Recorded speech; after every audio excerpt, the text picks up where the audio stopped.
ಓಂ ಶಾಂತಿ. ಮುರಳಿಯ ಮುಖ್ಯ ಸಾರ. ದಿನಾಂಕ 27/12/24. ಬಾಪ್ದಾದ ತಿಳಿಸ್ತಾ ಇದ್ದಾರೆ, ಮಧುರ ಮಕ್ಕಳೇ, ಮಾಯೆಯು ಬಹಳ ಬಲಶಾಲಿಯಾಗಿದೆ. ಇದರಿಂದ ಎಚ್ಚರವಾಗಿರಬೇಕು. ಎಂದೂ ಸಹ ಈ ವಿಚಾರ ಬರಬಾರದು. ನಾವು ಬ್ರಹ್ಮಾರವರನ್ನು ಒಪ್ಪುವುದಿಲ್ಲ. ನಮಗೆ ಡೈರೆಕ್ಟ್ ಶಿವತಂದೆಯೊಂದಿಗೆ ಸಂಬಂಧವಿದೆ. ಈ ವಿಚಾರ ಎಂದೂ ಬರಬಾರದಂತ ಬಾಪ್ದಾದ ಹೇಳ್ತಾರೆ. ಬಾಪ್ದಾದ ಪ್ರಶ್ನೆ ಕೇಳ್ತಾ ಇದ್ದಾರೆ, ಯಾವ ಮಕ್ಕಳ ಪ್ರತಿ ಎಲ್ಲರಿಗೆ ಸ್ವತಃ ಪ್ರೀತಿ ಉಂಟಾಗ್ತದೆ? ಬಾಪ್ದಾದ ಉತ್ತರ ಹೇಳ್ತಾರೆ, ಯಾರು ಮೊದಲು ಪ್ರತಿಯೊಂದು ಮಾತನ್ನು ತಮ್ಮಲ್ಲಿ ಧಾರಣೆ ಮಾಡಿಕೊಂಡು ನಂತರ ಅನ್ಯರಿಗೆ ಹೇಳುವರೋ ಅವರ ಮೇಲೆ ಸ್ವತಃವಾಗಿ ಎಲ್ಲರ ಪ್ರೀತಿ ಇರುತ್ತದೆ.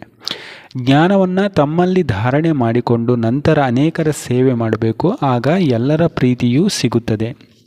ಒಂದು ವೇಳೆ ತಾವು ಧಾರಣೆ ಮಾಡದೆ ಕೇವಲ ಅನ್ಯರಿಗೆ ಹೇಳುತ್ತಾರೆಂದರೆ ಅಂಥವರನ್ನು ಯಾರು ಒಪ್ಪುತ್ತಾರೆ?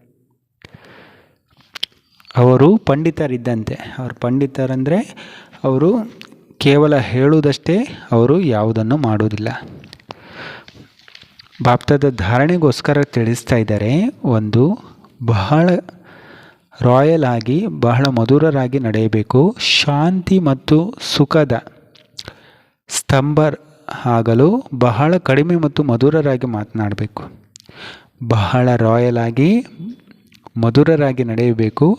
ಶಾಂತಿ ಮತ್ತು ಸುಖದ ಸ್ತಂಭವಾಗಲು ಬಹಳ ಕಡಿಮೆ ಮತ್ತು ಮಧುರರಾಗಿ ಮಾತನಾಡಬೇಕು. ಮೌನದ ಅಭ್ಯಾಸ ಮಾಡಬೇಕು, ಶಬ್ದದಲ್ಲಿ ಬರಬಾರದು. 2, ತಮ್ಮ ಚಲನೆಯನ್ನು ದೈವಿ ಚಲನೆಯನ್ನಾಗಿ ಮಾಡಿಕೊಳ್ಳಬೇಕು.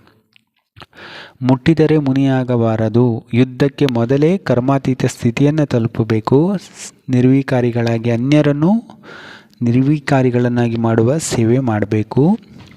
ಬಾಪ್ದಾದ ವರದಾನ ಕೊಡ್ತಾರೆ, ಪವಿತ್ರ ಪ್ರೀತಿಯ ಪಾಲನೆಯ ಮೂಲಕ ಸರ್ವರನ್ನು ಸ್ನೇಹದ ಸೂತ್ರದಲ್ಲಿ ಬಂಧಿಸುವಂತಹ ಮಾಸ್ಟರ್ ಸ್ನೇಹದ ಸಾಗರ ಆಗಿರಿ.